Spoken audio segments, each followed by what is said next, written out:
E eu gostaria que você abrisse agora sua Bíblia em Mateus, capítulo 25. Vamos ler alguns versículos desse capítulo, a partir do 14 até o 30. Então, Mateus, capítulo 25. Abram todos que estão com a sua Bíblia aí. Inclusive, se não tiver a Bíblia, essa aqui, né, de papel, né, livro, vê aí no seu aplicativo, né, do celular. Vamos lá em Mateus, capítulo 25, versículos de 14 a 30.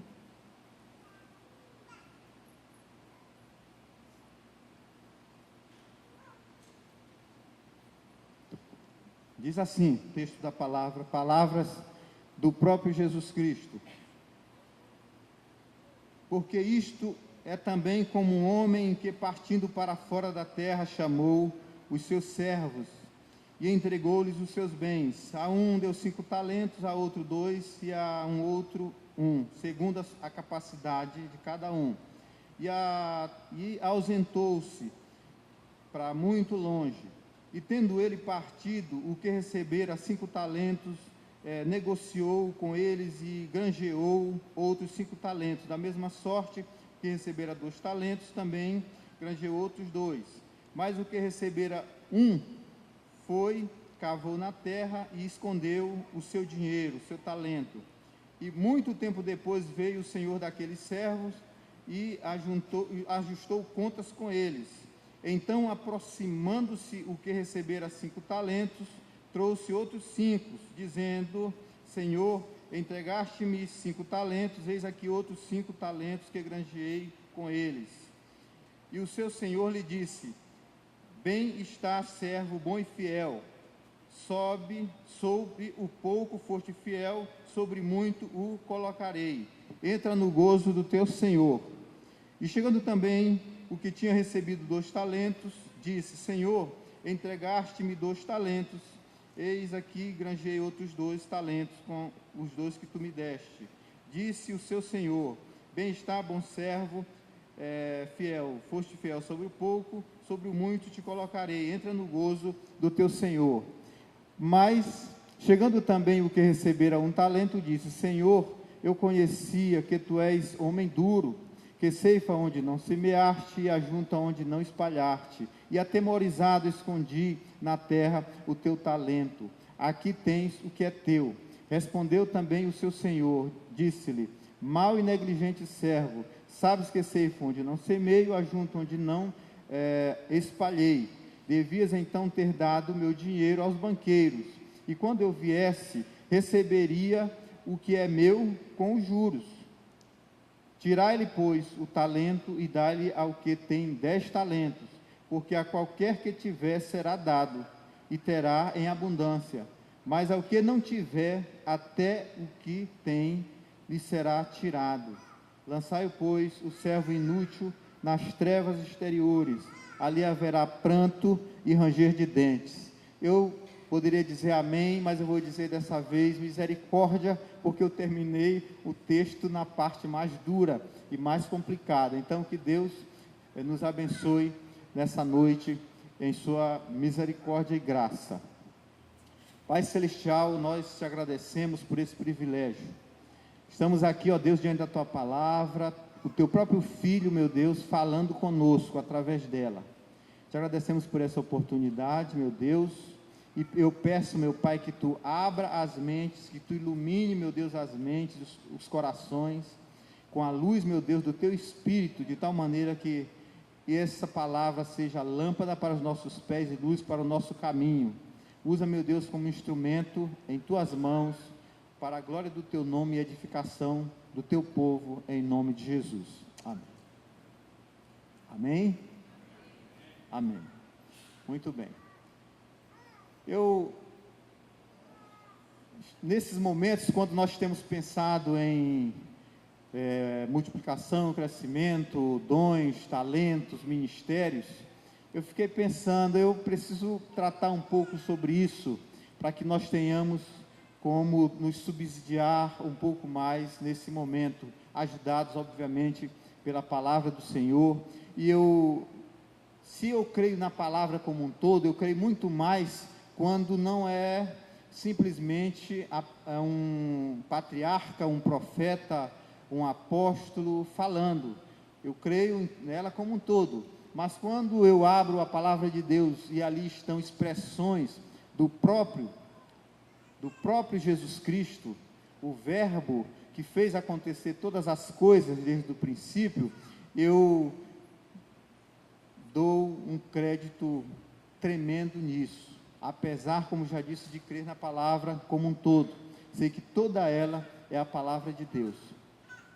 E eu gostaria de refletir nesse texto sobre um tema, o investimento dos talentos. Nós falamos em investimento, é um termo que tem a ver com o mercado, né? E eu fiquei pensando, mas o Senhor, vez ou outra, quando se referia ao seu reino, estava falando desses termos que tem a ver com o mercado, tem a ver com recurso, tem a ver com investimento, e parece que às vezes a gente não consegue encaixar muito isso nas questões relativas ao reino, mas ele sempre estava falando, tentando através disso exemplificar como as coisas devem ocorrer ou ocorrerão, considerando que esse texto está encravado aqui no centro, mais ou menos, do seu sermão profético, quando Jesus estava falando das coisas que iriam acontecer mais para frente. Então, a primeira coisa que eu gostaria de observar aqui é que Deus convoca e confia bens.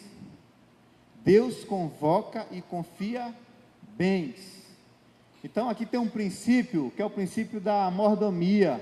Deus confia, os seus bens aos seus servos.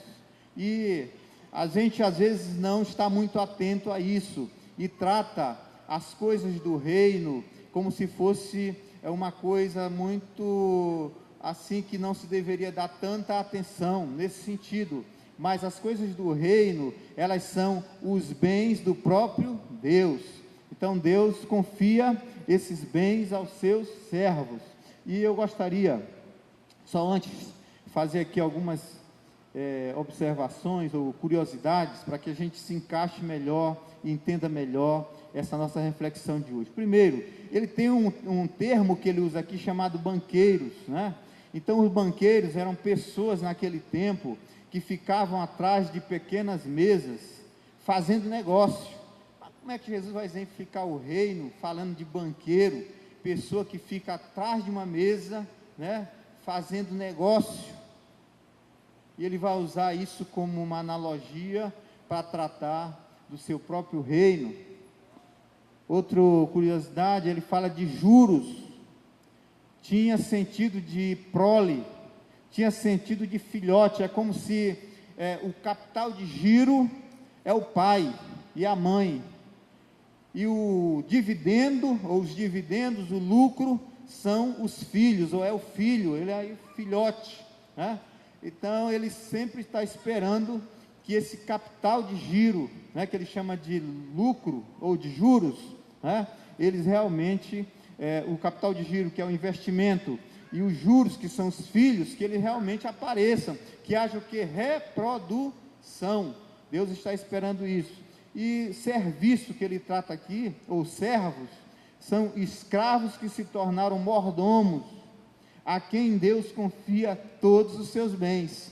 E aqui está uma razão forte pela qual nós fomos alcançados e pregamos o Evangelho. Nós queremos que as pessoas deixem o estado de escravos, simplesmente condenados à morte pelo pecado, e passem a ser servos, aqueles que são mordomos, aqueles que são administradores dos bens que o Senhor tem colocado em nossas mãos. Amém? Então fala para a pessoa que está aí do seu lado, diga assim: não sou mais escravo. Fale para a pessoa: não sou mais escravo, agora eu sou servo do Senhor e administro os seus bens. Muito bem. Então quem teve coragem disse, quem não teve, que da próxima tenha mais coragem. Então nós somos servos do Senhor hoje, não somos mais escravos, e nós temos a responsabilidade de administrar os bens do Senhor. Muito bem. Já falei que Deus convoca e confia bens. Já falei do sentido de mordomia e da responsabilidade que temos. Tem alguns textos, Lucas, por exemplo, capítulo 12, versículo 42, fala de mordomia no sentido de quem exerce o ministério de alimentar. Mateus capítulo 20, versículo 8, fala de mordomia como alguém que tem a responsabilidade de remunerar aquele que toma conta, e em dado momento ele faz os pagamentos. Lucas, no capítulo 16, versículo 1, tem um sentido mais de cuidar. Então, remunerar, alimentar e cuidar tem a ver com mordomia, tem a ver com algo que Deus está colocando em minhas mãos, né? Como sendo um dom, como sendo um talento, e que eu preciso exercitar como alguém que foi convocado por Ele para esta finalidade. Amém? Eu vou sempre falar amém, que eu quero ouvir o povo, né, dizendo amém, crendo, olha, isso aí é para mim, né? Eu assino embaixo, estou nessa, é comigo, eu não estou fora desse negócio. Muito bem. Deus também distribui bens conforme a capacidade pessoal de cada um. Nós vimos no texto, isso no versículo 15, que isso fica muito claro, né? Que Deus dá conforme a capacidade individual. É investimento seguro. Aquele que tem maior capacidade, ele deu 5 talentos, pessoal, estão ligados aí? Deu 5 talentos. Aquele que tem capacidade, vamos dizer, mediana ou risco médio, ele deu 2 talentos. Mas aquele que tem risco quase que total, né? Maior risco, ele deu 1 talento. Então o Senhor vai distribuindo conforme a capacidade de reprodução, a capacidade de multiplicação. Muito claro aqui, não precisa forçar o entendimento, como alguns às vezes fazem. Isso aqui está ipsilíteris, você lê e entende, muito claro. O Senhor disse, olha, eu estou dando conforme a capacidade. Quem tem maior capacidade recebe mais para administrar, quem tem capacidade média, um pouco menos.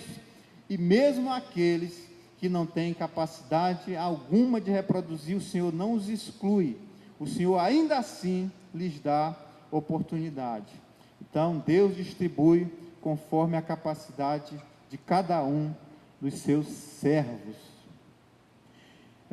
Talento, que é o que ele usa aqui como algo que ele deu um valor de capital de giro, tá? E eu não sou da área, eu não sou economista, mas a gente entende um pouco, né, Adjan? Houve tanto jornal, telejornal, que acaba, né, aprendendo um pouquinho, não é isso? Então, olha só, talento, que era o capital de giro, no caso, 1 talento, era 35 quilos de prata pura, não era prata bruta não, era prata, já estava refinada, era prata pura, então 35 quilos, era 6.000 denários, um denário era um dia de trabalho de um soldado romano. Então é mais ou menos como se fosse 17 anos de trabalho, e aqui em nosso país é como se fosse alguém que de repente desperdiçou o seu capital de giro durante 17 anos de trabalho, no caso daquele que recebeu e não conseguiu ter reprodução. Vamos falar um pouco mais sobre isso mais na frente. Então, terceiro ponto que eu queria discorrer um pouco com vocês, é que atitudes diferentes implica em resultados diferentes. Amém? Vamos repetir, eu quero repetir essa com vocês para ficar aí na mente, guardado no coração. Olha lá, atitudes diferentes implicam em resultados diferentes. Quero ver só vocês agora, olha lá, atitudes diferentes. Exatamente, atitudes diferentes, resultados diferentes. Uns multiplicam, outros enterram. 2 atitudes claras que Jesus Cristo colocou aqui no seu sermão profético. Então, aqueles que enterram, eles se afastam, eles entram no reino, recebem algum talento do Senhor, mas depois eles ficam por aí flutuando, à distância. E aí, alguém que está aqui nessa noite, poderia pensar assim: puxa vida, parece que isso aconteceu comigo. Eu tenho certeza, eu tenho convicção, que no dia que eu entreguei a minha vida a Jesus Cristo, Ele me deu um dom, pelo menos um dom.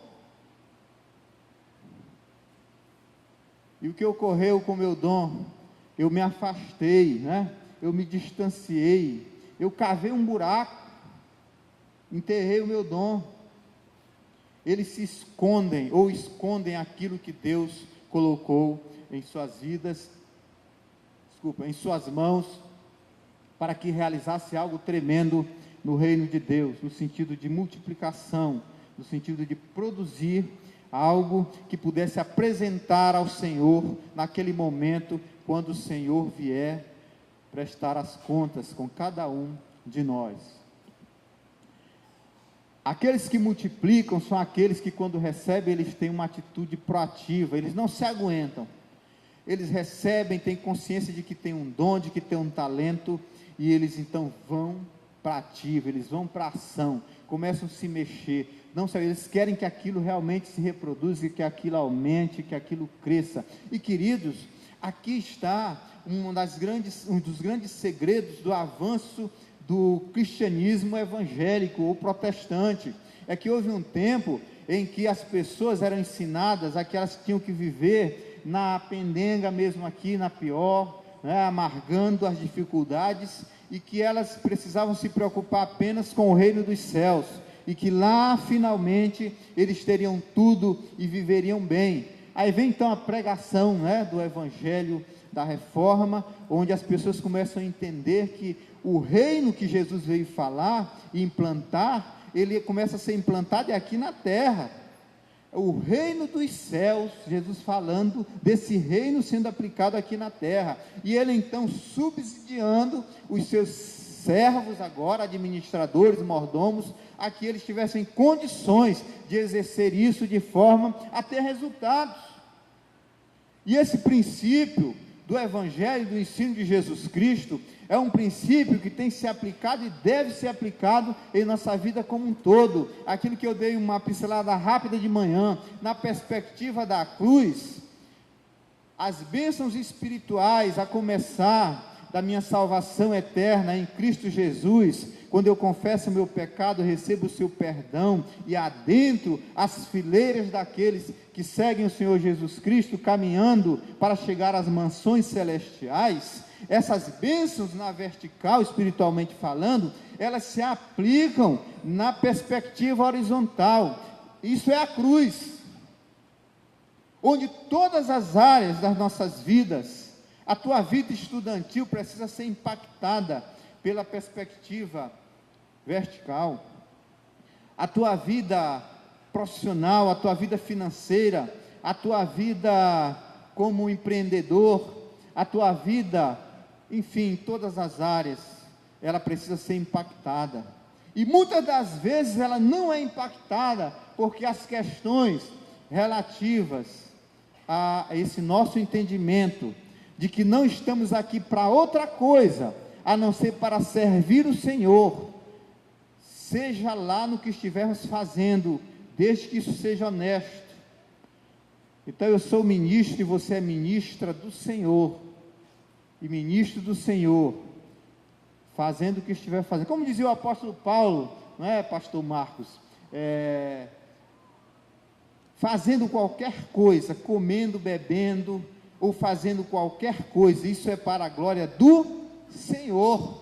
Então é você entender que onde você estiver exercendo a sua profissão, ali você é um ministro do Senhor, e você integrado no seu reino, participando do corpo de Cristo, a igreja, onde o Senhor te plantou, ali você não vai ficar parado, não vai cavar buraco, não vai enterrar o que Ele te deu, não vai sair por aí e ficar indiferente, mas você vai, como diz a expressão popular, você vai cair dentro, e dar resultados de fato. O Senhor Jesus Cristo te chamou, não foi para outra coisa que não seja isso. Creia, meu irmão, creia, o Senhor está falando, eu creio contigo nessa noite, como tem falado sempre.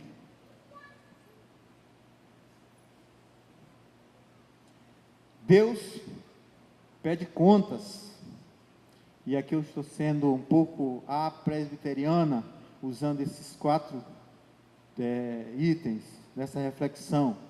Então, Deus pede contas. Quem multiplica é aprovado, é recompensado, versículos 21 e 22 do texto que lemos. Quem não multiplica é reprovado, versículos 24 e 30, a gente pode perceber isso lá.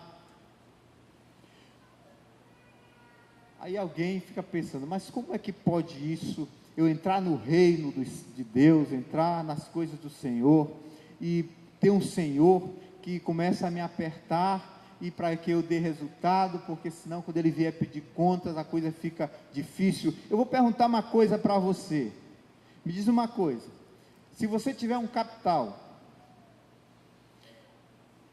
e você for uma pessoa inteligente, você vai, obviamente, fazer uma boa pesquisa de mercado, e você vai descobrir qual seria o melhor investimento para aquele seu capital. Você vai investir onde? Ou mais? Onde houver maior risco, risco médio, ou o mínimo risco possível.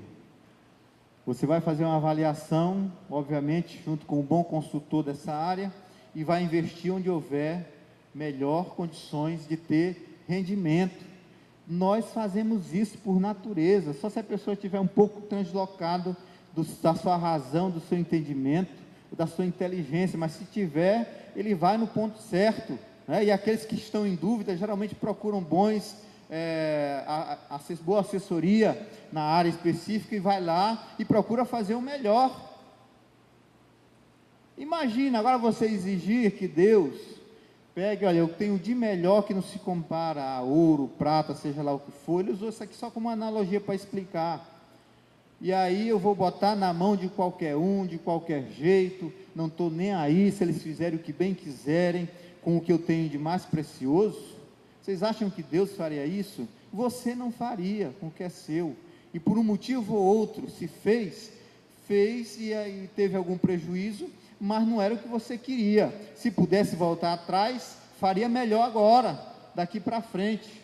Então, meus queridos, não se assustem, não fiquem preocupados se o Senhor trata dessa forma. É porque o Senhor quer de fato que nós reproduzamos na parte espiritual, e que isso tenha aplicabilidade, aplicação, que isso chegue nas pessoas. Eu tenho refletido muito sobre quando nós lemos na Bíblia que a verdadeira religião é o amor. A verdadeira religião é atender órfãos e viúvas e necessitados. E eu fiquei preocupado com isso, e comecei a ler, e descobri que não tem na Bíblia o Senhor dizendo assim, olha, vinde a mim, bendito do meu Pai, porque quando tu estavas lá na terra, tu ganhou 1000 almas. Não tem isso. Pode até estar colocado lá na coroa como algo que vai te honrar de alguma forma por isso, mas não diz claramente. Entra para o reino que está preparado desde a fundação do mundo, porque você curou muitos aidéticos, você estendia as mãos com o dom que eu te dei de cura, e tantos foram curados. Não tem. Entra no reino que está preparado desde a fundação do mundo, porque um belo dia apareceu um Lázaro na tua vida morto, e você então orou por ele, e ele ressuscitou. Agora você tem direito de entrar nos céus, porque praticou a verdadeira religião. Não tem isso não. O que tem é quando eu estava nu, aí você já sabe do resto. Quando eu estava preso, você sabe do resto. Quando eu estava doente, enfermo, você sabe do resto. Quando eu tive fome, o próprio Jesus falando, palavras dele também. Eu gosto muito do que ele fala. Por isso que eu digo, olha, lê o Novo Testamento, quer conhecer a Deus, quer saber sobre o reino, vá para João, leia primeiro o Evangelho de João, depois vai para as epístolas de João, depois você começa de Mateus e vai até o final do Apocalipse. Chegar no Apocalipse já está entendendo quase tudo, e aí quando for para o Antigo Testamento, as coisas começam a se elucidar. É ou não é, Paulo? Paulo é estudioso da Bíblia. Quando chega no Antigo Testamento, já leu o Novo Testamento todo, o Espírito Santo começa a revelar, iluminar, aí começa a entender tudo, começa a compreender as coisas. Então, quando eu penso no reino, e quando eu penso nas cobranças que o Senhor pode nos fazer naquele dia, eu vou direto ao assunto, direto ao ponto, direto ao tema, pensando naquilo que o próprio Jesus tratou sobre essas questões. Então, Deus pede contas. Quem multiplica é aprovado, quem não multiplica é reprovado. Queridos, ele falou a mesma coisa para o que tinha 5 e rendeu mais 5 e prestou conta de 10. Que ele falou para o que tinha 2, multiplicou mais 2 e prestou conta de 4. Ele disse a mesma coisa para os dois. Servo bom e fiel, para os dois. Entra no gozo, foste fiel no pouco, sobre o muito eu te colocarei. Interessante ele dar o mesmo tratamento para esses dois. O que tinha maior capacidade de se multiplicar, ou de multiplicar os dons que o Senhor deu, e o que tinha capacidade mediana, mas ambos multiplicaram. Então o segredo não está nem na quantidade, nem no quanto ele deu, colocou em tuas mãos, ou do que ele colocou em tuas mãos. O segredo está em tua proatividade, o segredo está em tua fidelidade, o segredo está em tua disposição de largar e começar a fazer a coisa acontecer. Aí está o segredo. Ele não fez discriminação, pelo menos até aqui a gente não percebeu. Lá na frente ele coloca alguma coisa, mas não chega a ser nada discriminatório. É mais uma lógica do próprio investimento, que é quando ele diz assim, olha, ao que tinha menos, pega pouco que ele tinha e dá para o que reproduziu mais. É entender essa lógica? Porque a nossa lógica é o seguinte: se tem algo que está fraco na minha empresa, algo que está fraco na minha vida, eu vou investir naquilo que está mais fraco, porque aquilo que está mais fraco precisa melhorar. E na ótica, e eu aprendi isso já há algum tempo, eu tenho procurado passar para algumas pessoas, mas é difícil, na ótica do reino, na economia divina, ou de Deus, que eu tenho aprendido, você vai para cima de onde está dando melhor, onde está dando mais, e investe mais lá. E aquela parte que está mais fraca, você dá a manutenção. O Senhor não tirou os 2 daquele. Ele continuou com 2, agora com 4, provavelmente no próximo prestação de conta ele viria com 8. Mas ele pegou daquele que não tinha pouco, só um talento, e botou na mão do que tinha 10 talentos agora. O raciocínio é simples. Olha, o camarada eu dei 5, ele veio com 10. Se eu tinha colocado 6 na dele, ele viria com 11. E se eu tivesse colocado na de 2, ou colocasse agora na de 2, ele iria render menos também. Iria render, mas ainda ia render menos. Então o Senhor tem essa lógica que às vezes nós não entendemos muito, e ficamos muito cheios de milindres, né? Sentindo, o Senhor lá não está sendo muito justo comigo, né?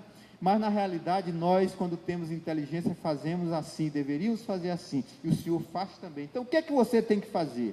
O que é que eu e você precisamos fazer? Precisamos entender o seguinte, o Senhor me deu dom, não importa se Ele me deu 5 ou 2, eu vou fazer isso que o Senhor me deu, esse talento, reproduzir. Aí eu não sei qual é a área que você está militando, aqui tem tantas áreas para militar, tem o Ministério de Louvor, tem Ministério Casais, tem Cursilho, tem a parte social, que tem algumas ações que são desenvolvidas, tem agora a casa de apoio também, que a gente pode fazer alguma coisa. Então são várias áreas. Escolha uma área dessas, descubra o que o Senhor colocou em tuas mãos, como dom, como talento, e decida hoje: eu vou reproduzir esse talento, eu vou reproduzir na área que o Senhor me qualificou no seu reino. Queridos, e finalmente, o servo mau, ele não gostava do seu senhor, não gosta do seu senhor, ele desconfiava dele, não queria trabalhar, não queria que o seu senhor enriquecesse mais. Não, tá bom, ele está bem, então eu vou enterrar aqui, esse camarada já ganhou dinheiro demais. Aí ele não segue o exemplo dos homens e mulheres da Bíblia. Imagina como era José administrando o que não era dele, era do seu senhor. Imagina como não eram Daniel, Sadraque, Mesaque e Abidnego em Babilônia, administrando o que não era deles, era do seu senhor. Eles caíam dentro, e o Senhor os recompensava e os abençoava. Dons e talentos de Deus, e já estamos encerrando. Os dons e talentos de Deus, eles multiplicam-se quando usados. Se usar, haverá multiplicação. Dons e talentos de Deus transformam nossas vidas. Transformou ou não transformou a vida daqueles que buscaram a multiplicação? Mas de que aquele que não multiplicou, não teve transformação de vida alguma. Dons e talentos de Deus nos tornam preparados para mais. Pode botar mais nele, pode colocar mais nela, porque ali vale a pena. Ali é terra fértil, eu tenho dito isso. Uma outra ministração, quando eu falo sobre as sementes que caem à beira do caminho, sementes que caem em terreno rochoso, sementes que caem entre espinhos, e as sementes que caem em terra boa. Então, que tipo de terra eu sou? Será que o Senhor vai encontrar em mim uma terra boa? Se Ele encontrar, Ele vai jogar lá, porque Ele sabe que vai dar resultado, vai produzir. Então, dons e talentos de Deus multiplicam-se, transformam nossas vidas e nos tornam preparados para mais. E finalmente, desafio à multiplicação. Amor gera mais. Eu quero que você repita comigo, olha lá. Amor gera mais, fé gera mais, caráter gera mais, obediência. Agora deixa comigo. Obediência produz virtude, que influencia todo o ambiente. Segunda carta do apóstolo Pedro, capítulo 1, 3 e 7, fala um pouco sobre isso. Depois você pode dar uma lida. Então, amor gera mais amor, fé mais fé, caráter mais caráter, e obediência produz virtude que influencia todo o ambiente. Então, que o amor de Deus, a fé que o Senhor te dotou como um dos seus dons especiais, o caráter de Cristo em você, e essa obediência possa te colocar de tal maneira integrado no reino, que você não pare mais e pense: olha, quando o Senhor vier, Ele me deu só um dom, eu vou entregar, só um talento, eu vou mostrar para Ele 2 agora. Senhor, Tu me deu um, está aqui mais um, usa. Senhor, Tu me deu 5 talentos, está aqui 10, eu estou me reproduzindo, eu estou crescendo, eu quero mais, eu quero mais. Quem quer mais de Deus, quem quer mais do Senhor, quem quer se envolver na obra, no reino? O pastor Hamilton, Deus tem dado uma visão tremenda, o pastor Marcos compartilha dessa visão, eu que estou chegando compartilho dessa visão. Aqui tem tantos líderes de células, líderes de ministérios, homens, mulheres, adolescentes que Deus tem levantado, e que são pessoas que podem ser usadas tremendamente nas mãos do Senhor. Eu quero fazer uma oração especial agora, que estou encerrando, com aqueles que já têm esses ministérios, e com aqueles que querem exercer ministério, com aqueles que decidiram essa noite: olha, eu não vou permitir que o meu dom e o meu talento seja enterrado por mim mesmo.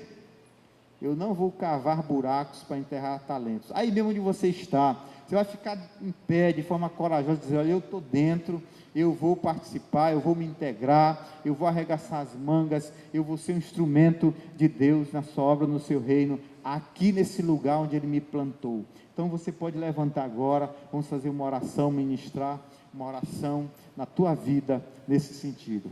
Você que está desafiado essa noite a ser esse instrumento mais poderoso ainda nas mãos do Senhor do que já tem sido.